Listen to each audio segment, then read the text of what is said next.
Vous souhaitez construire une maison en bois, travailler dans l'industrie du bois ou encore vous chauffer au bois? Eh bien, vous pouvez aller chercher des informations ce week-end au salon Panorabois, c'est à la Grande Halle d'Auvergne à Cournon. Certains exposants proposent par exemple des maisons dites passives. Leur conception leur permet d'être chauffées en consommant très peu d'énergie. Stéphanie Vino et Jean Gézin. Pour qu'une maison n'ait pas besoin de chauffage l'hiver, il faut d'abord une très bonne isolation.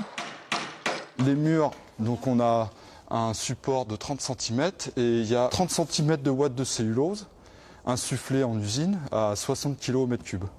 Et après on additionne avec une fibre de bois qui a plus de masse et ça fait l'isolation par l'extérieur. À cela, il faut ajouter un imposant mur de masse au cœur du salon.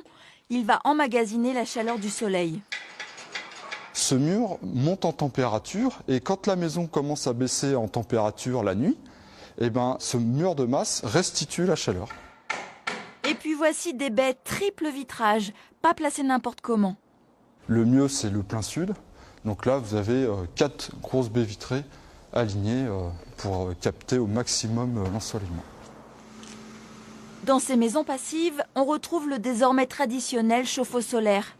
S'y ajoutent d'autres équipements ultra performants, comme le puits canadien, pour aider à chauffer la maison en utilisant la chaleur de la terre.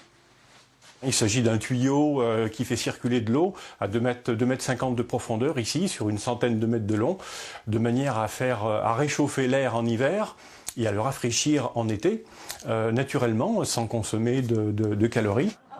Et 80% de ces maisons à très haute performance énergétique sont construites en bois.